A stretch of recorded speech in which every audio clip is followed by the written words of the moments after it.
What's good, family? Welcome to another episode of Row Lamb Live. Um, Today I am joined by the artist, the impeccable Leslie Ann. Leslie, how you doing today? I'm doing good. I'm doing Great, very good. great.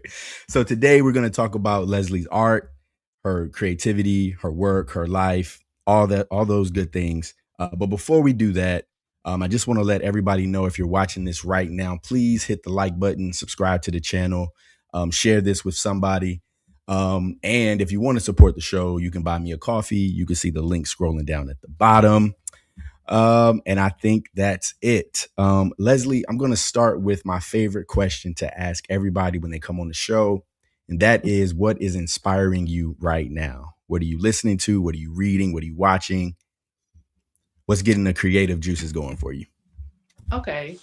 Um, I like music, so music's usually like a big, easy go-to for me in terms of like inspiration. Um, One of my favorite artists is Don Tolliver, so he has a project he put out not too long ago, I want to say, but so I'll listen to that, and then there's this other artist, Sasha Keeble, and she put out an album, and it's just so good. So yeah, when I listen to really good music, that feels like it just fills the space up differently, and it feels really good, and like dancing and stuff like that, all to go along with it. So in the music realm, it's that type of stuff, and I'm listening to that all the time when I'm being creative or just like in the car. Um, yeah, but what else? I'm trying to think of what else would be inspired. Um, there are a couple women's group shows right now, and those were like super inspiring lately.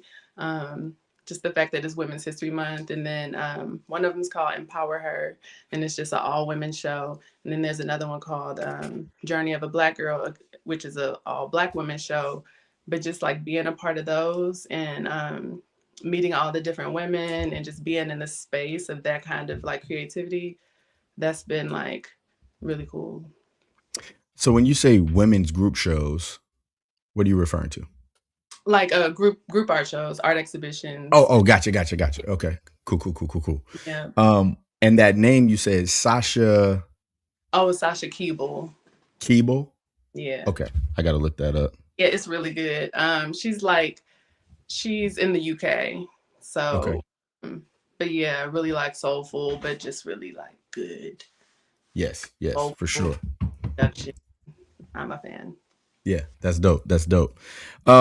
So can you give us an overview, an introduction of who you are when somebody says, "Hi, Leslie, what do you do?" What's your pitch? Like who is Leslie Ann? Mhm. I would say that I'm a multidisciplinary artist.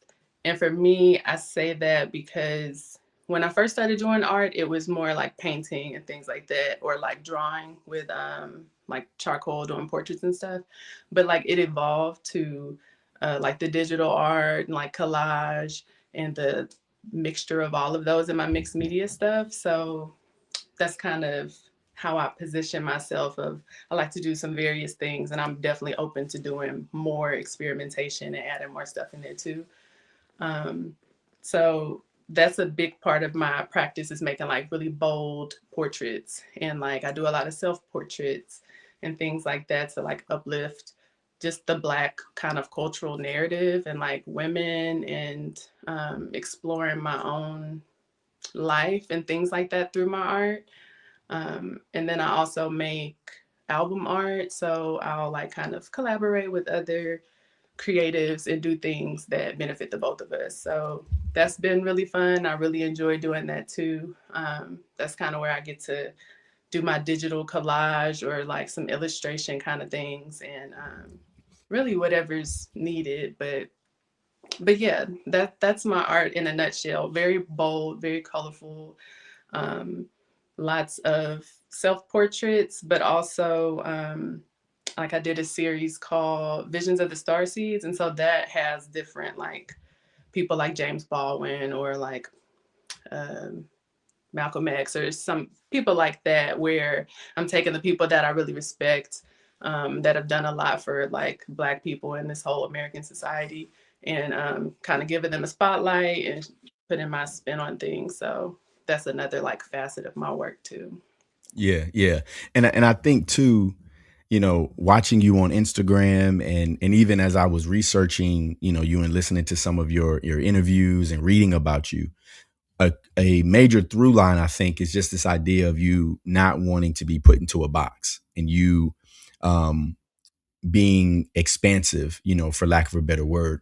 Where does that desire to, because the reason why I ask this question is because I think sometimes to not be in the box can be very uncertain. And a lot of people are afraid of what it means to not have that label or not have the box to be in, right? So where does that desire to just be unboxed come from? Hmm. Man, I think it's just all through my personality and how I live my normal life, is wanting to break boundaries and like not be pinned to something. I don't like it feels limiting to Hmm. be in a box, and I like to just think that I can do whatever I put my mind to, really, or Yeah. whatever I find interesting. And I feel you when you say like it's kind of scary to be outside the box, because so many times, even if I'm applying for something and I have to describe my art, it's like there's different things I dabble in. It'd be way easier to say like I'm a painter, I'm a collage artist, and just like leaving it there.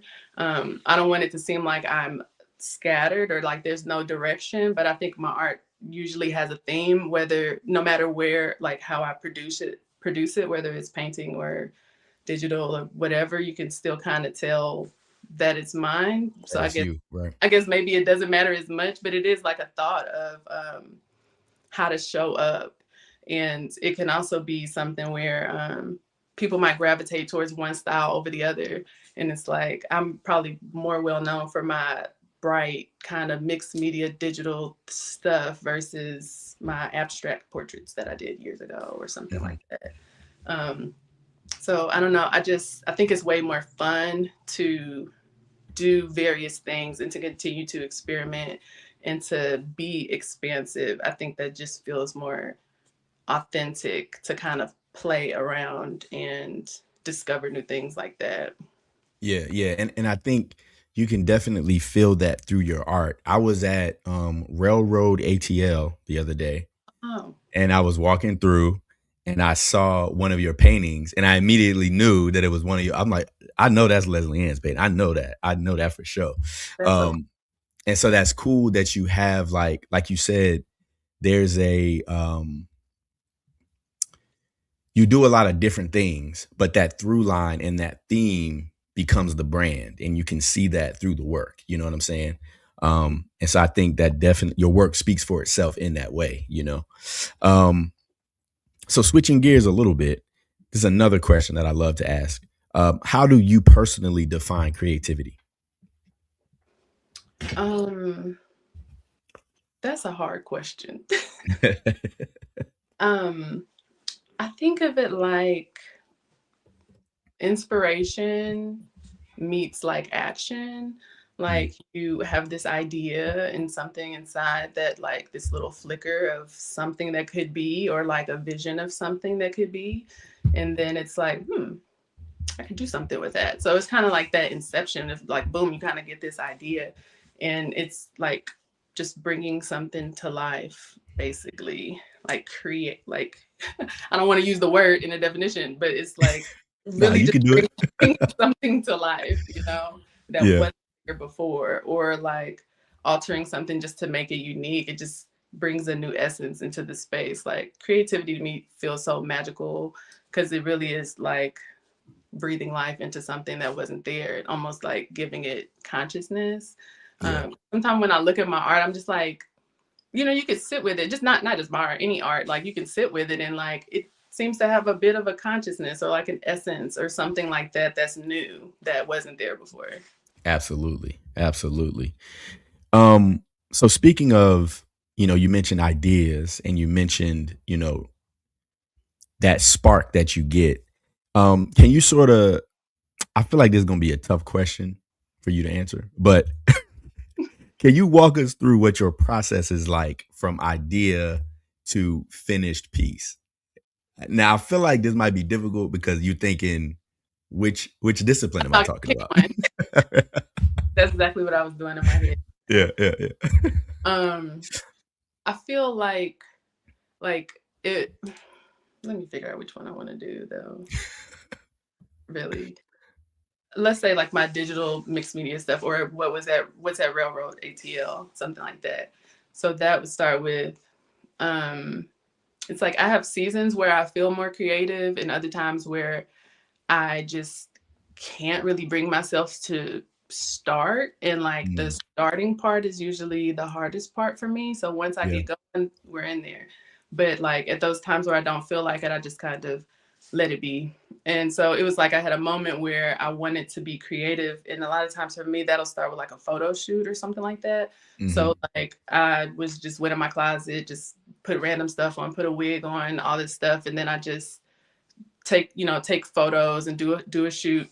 And I use several of those pictures for like the one that's at Railroad ATL, the one that's at Empower Her, and it was just in another show. So they've each been kind of circulating. But I'll take that image and then put it in Procreate, and that's like my preferred digital app.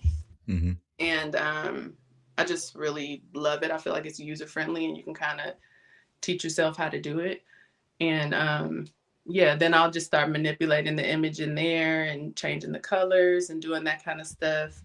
Um, and it's pretty intuitive. I don't usually have a like based on the pose, I might get an idea like of how my stance is or something, but usually I just want to exaggerate different features, change different colors, cut things out, add some stars and the stuff that make it feel more like fun to me. Um, and then I'll print that. And I have a printer, like I live in Snellville. I have a printer here, and he'll put it on canvas for me. And then once I have it, I'll usually add glitter to it or like gold leaf, something like that, or do different, whatever else I want to do to the actually physical thing that I have now. yeah, And yeah, that's kind of what that process looks like yeah, in a quick way. yeah, yeah. So can you talk a little bit about? So for me, I'm a writer, and so I go through that same struggle of like having to start. You know what I'm saying? Like sometimes, especially if like I get out of my rhythm and I don't write for 3 or 4 days, it's like I have to figure my way back into whatever it is I'm working on, right? So do you have any practical like strategies you use to like get yourself starting, to get yourself in the zone? You know, I have ADHD, and my most practical strategy is when I have a deadline or something that I need to get done, then I'm in. Now it's done. Like Right. it will get done by the deadline because the deadline is there. So Right. whether like an actual deadline or like a made up deadline that I decide on my own or something, sometimes like I've started recently to get into the habit of that and setting just different goals for myself and personal deadlines that I can like if it's my personal deadline, it probably won't be right on the time on the same time, but it's gonna be close. Right, right, right. But yeah, so something like that can help. Just like telling yourself that you have a deadline or like faking some sort of urgency can maybe get you in there. Or like watching something that's inspiring or something like that, or like maybe Yeah. another artist like a biopic or something can do it too. Like I feel like when I watch Basquiat's one, I'm always like, ooh, or like Frida Kahlo's, especially hers, I'm always like feel very inspired afterwards. So maybe something like that. Gotcha. Gotcha. So what is the feeling like for you when you get that first spark of an idea, right? And you're like, oh, I gotta work on this. Like, what does that feel like for you? Hmm. Probably like curiosity and Mhm. excitement mixed together, or like a little or like a lot of times it's like just a little vision of something, and then that could just be just feeling really excited, kind of, and curious. Most of Right. the time, I'll get a little idea and I might write something down so I don't like forget it or whatever. I'll just make a little mental note, or I might see other things that inspire me. I'm like, ooh, I could add that in my stuff, or I like that, or I like that color combination, or whatever it is. Seeing other little things, you just get a little, it just resonates. And once Yeah. that, but you got that resonance, and it's like, why is that? Yeah. Uh, yeah, it must be for a reason. Yeah. Yeah. For sure. For sure. So you talked a little bit about the process. Does your process differ when you're working? I feel like you gave the process for your personal pieces, but what about if you have a commission from somebody? If somebody commissions you to do something, do you take commissions? Yeah, yep, I do Okay. take commissions. I'm open for commissions now. Okay. Um, and I Slight don't plug. always Slight plug. do commissions. Right. I don't always do them because it's different. Like it Yeah. feels and I have to kind of have the capacity to do it too, because it does feel like a job more Right. so. It doesn't, I don't feel as like flowy, or like I can just do random things, because in the back of my head I'm like, are they gonna like this? And then Yeah. I have to Yeah. remind myself, I'm like, well, they asked me to do this. They already like what I'm doing, so I'm sure whatever I produce is gonna be great. But it still is like, someone else is gonna evaluate it and they're paying Right. for it. And so they Right. have expectations. And yeah, so that definitely is a little more stressful in a way, even though it's Yeah. like I love getting commissions, and it's like it's great, but it still is different, because it's like collaborative. Like Mhm. when I was doing like the album art or like the cover art, that's a different process, because I would listen to the song, and then I would like kind of come up with my interpretation based on like the vibe of the song or the lyrics and stuff, and then try to like say, I don't even think we would really brainstorm on what I was doing. I would just do it, and then I'm like, this is what I came up with. And Right. we might do some things, but most of the times it worked. But when I was doing like portrait paintings, yeah, I'm wanting to make sure that I get a really clear image or whatever they want the portrait of, because sometimes it it just that makes a difference in the level of detail that I can go into. If it's a little Right. blurry, it's still gonna be great. It's still gonna have what you need, but like I can't get to the same level of detail if that's what you're looking for. Right. So that to keep in mind, and then like timelines and things can feel different if it's having to get done quickly or that kind of stuff, or with like multiple revisions of things. It was just a different thing to keep in Right. mind with commissions for sure. But your process, it sounds like your process stays generally the same. There just maybe some added elements, or you have to do things a little quicker, but it's still pretty much follow. You do the reference images, and it's still pretty much the same thing. Yeah, it's Yeah. it's it's the same type of process for me, but it's slower, because then I have to go, depending on, I got to go back and forth and like Right. make sure that we're on the same page, perhaps, if it's Absolutely. something like the art, the music stuff. With the Right. portraits, more like I do have a little more freedom with the portraits, I say. Yeah. Yeah. Yeah. Gotcha. Gotcha. So being that you're of multiple disciplines, um, when you have an idea for something, um, do you have like a certain process that you go through for deciding which discipline or medium this idea is going to be in? Um, I feel like lately my first mind has been going to my digital mixed media stuff. Okay.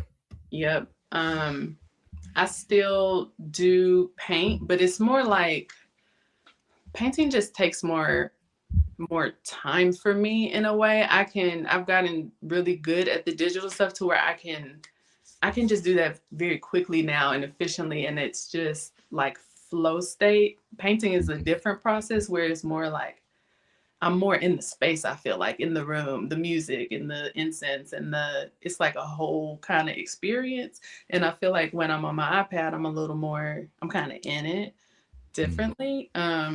But yeah, I Yeah. forgot where I was going with that. Nah, it's all good. You answered the question. We good. We good. Yeah. um, So I read that one of the reasons you create art is to encapsulate times in your life. What was a time that you've encapsulated in your art, and why was that time important for you to encapsulate? Mm.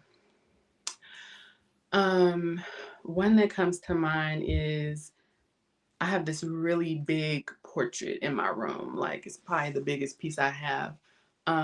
And it was kind of my inspiration came from this Frida Kahlo portrait, a self portrait that she did of herself, where she was sitting in a chair, and she had cut her hair off.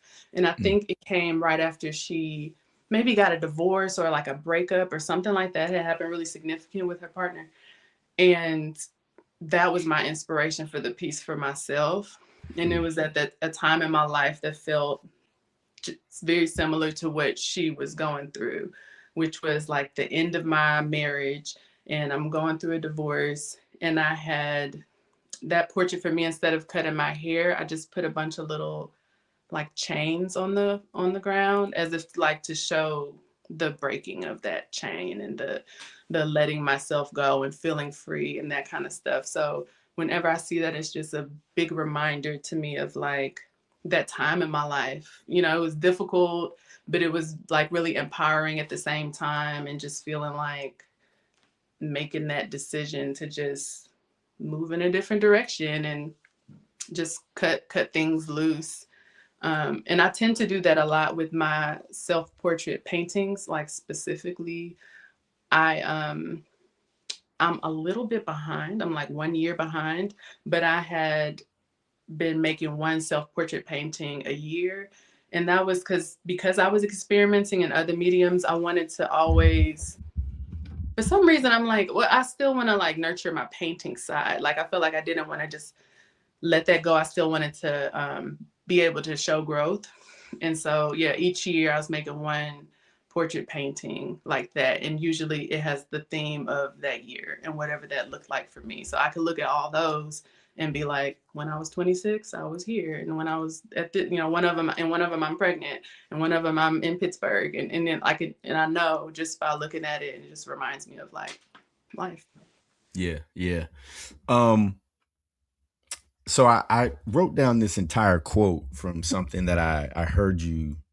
I don't know if I heard you say this or I read that you said this, but you were talking about um the rewarding part of being an artist. And one of the things you say is that your daughter, I guess she was 4 at the time, um, she picked up one of your paintings and she said, "Wow, my mom is an artist." Um, and that made you feel so proud. And I wonder, as your daughter has gotten older, how has that conversation evolved or changed? What does it mean to your daughter now that, how does she look at you now as an artist?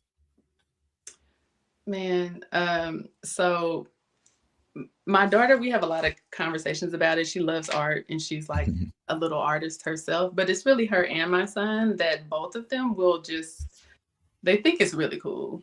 And that they were just at the Empower show, or Empower Her show the other day too. And they were just like, this is really neat. And like, I love when they get to see my pieces in the gallery spaces. And it does feel, makes me feel proud. But every time I do something, they just jokingly say, "You're famous." Like they just do that. Like I told them I was like, "Yeah, I'm gonna do a YouTube live later," and she's like, "Oh, you're just famous." Like it's like this joke that we have now. Because I'm like, y'all, please stop. Like, or like when I did the radio thing, they're like, "You're on the radio," and I'm like, guys, like. It's not even like that. Um, so they think it's cool.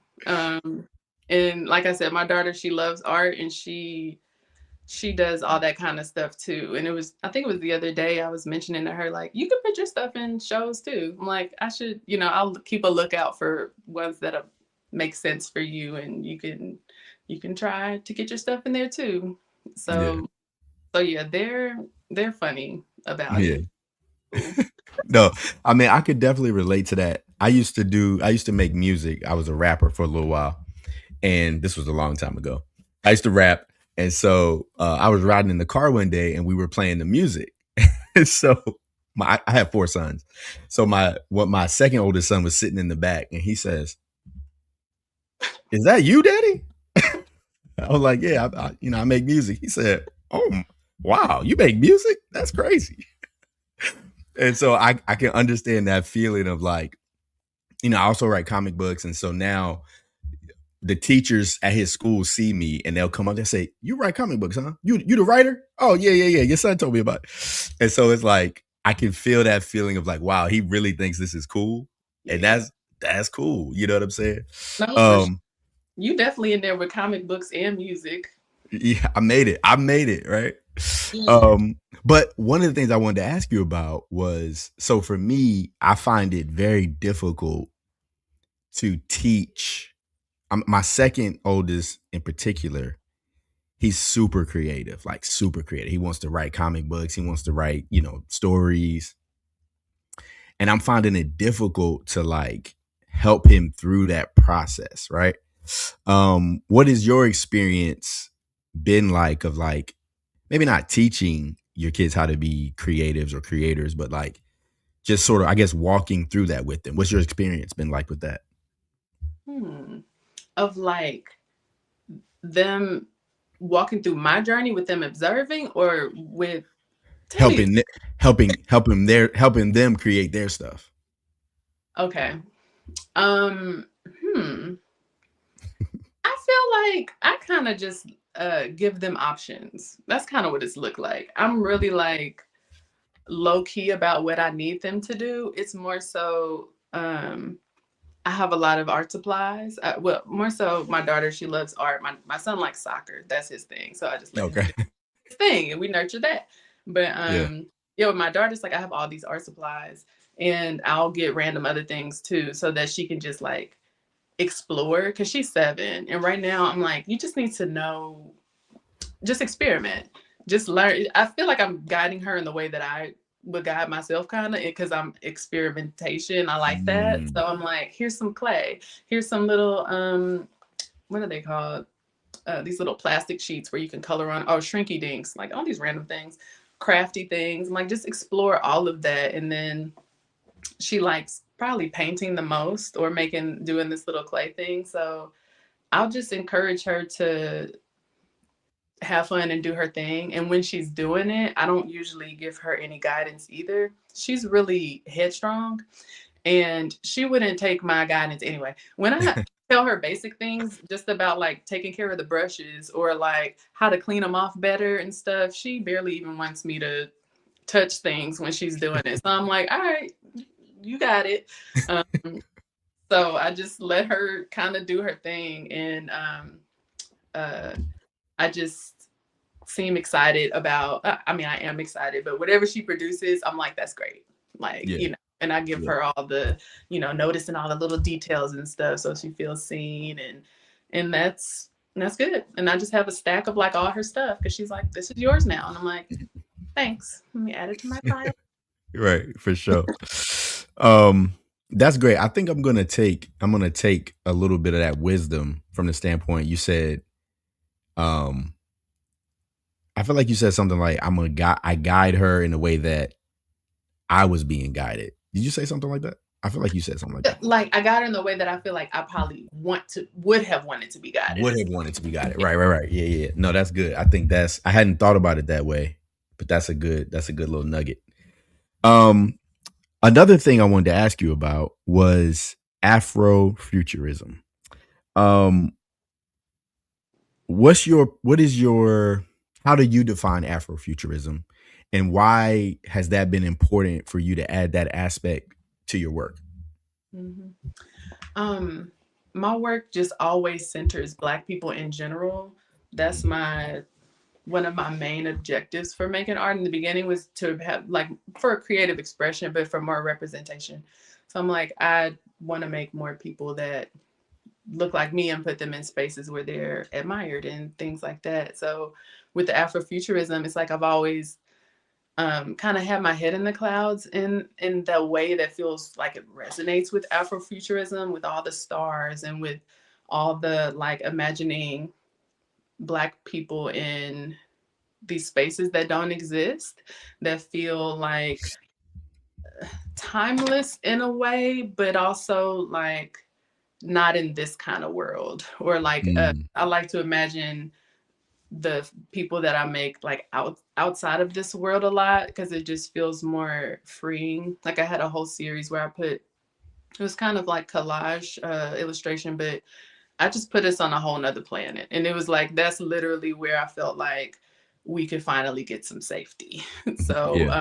it's like the acknowledgement of like Afrofuturism to me is the acknowledgement of Black people persisting despite anything. Like we're still going to, as long as people are here, we will be here too, and we will be at the forefront, and we will be like pushing boundaries and kind of, and we're all connected in like the cosmic essence of things. So that's how I feel. It's like Afrofuturistic with the stars and with the like sometimes geometry and little stuff like that, to me, that makes it feel like a little more curious in that kind of way. Yeah, yeah. Um, Now this is a big question. This is a big question, but I have to read this quote. I actually have to read this one. You said on your website, by revisiting these figures through a contemporary Afrofuturistic lens, I aim to spark intergenerational conversations and affirm the importance of remembering who we come from. My question for you is, what are some things that you have learned through your work and your art about where we come from and where we may be going? Hmm. Man, I think I probably learned the most through when I was doing like Visions of the Star Seeds. And that's the series where I had all the different like historical figures. And it's through reading their books and learning their stories and just having that great respect.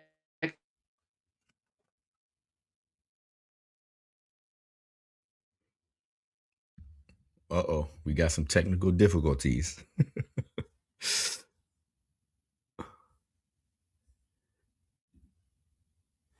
Just give us one moment, everybody. I'm not sure what to do at this point. Oh, I wonder if her phone died.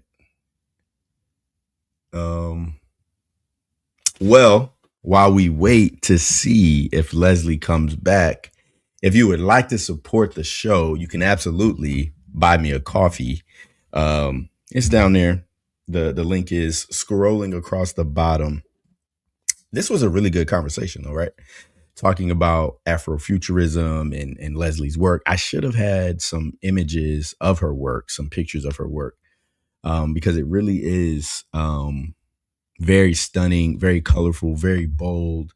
Um, and like she talked about her um, unwillingness to be boxed and her unwillingness to be nailed down, or I think she said pinned down when we was having the conversation.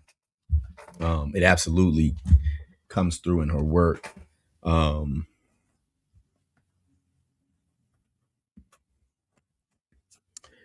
so definitely check her work out. Um,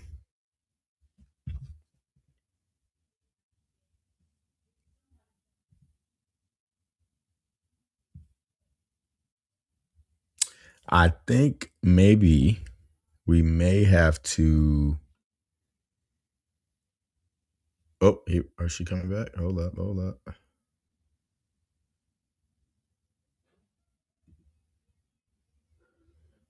Um, that might be the show, everybody. That might be the show. Um,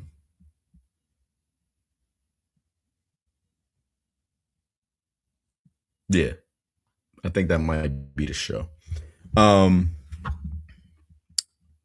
Thank y'all so much for tuning in. I wonder if she will come back as I'm giving this early outro. But no, definitely check out her work. In the show notes is the link tree for all her. It has her website. It has places that you can buy her work. Definitely support what she has going on. The work is great. The work is colorful. The work is championing Black people.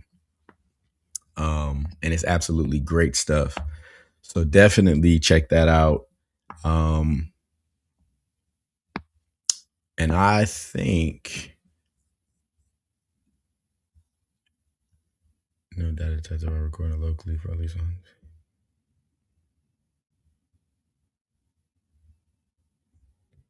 Yeah, I'm gonna go ahead and call it. Thank y'all so much for tuning in. Thank y'all for being here. I will be back next Wednesday. I will be having a conversation with the singer songwriter Erica Janae. We will be talking about the same thing we talk about every week: creativity, life, how it's all connected. And so I look forward. I look forward to next week to building with Erica. And again, thank y'all for being here. Thank you, Leslie, for coming through, for sharing your story and everything that you're working on. I appreciate you, Leslie. Oh, is she coming back? She might be back. No, I don't think she's back. No, she's not back. Okay. So that's the show. I'm gonna get out of here. Y'all show Leslie some love. Check out her website. Check out her work. Check out everything she has going on. And I will see you all next Wednesday. I think the show next Wednesday is at 7.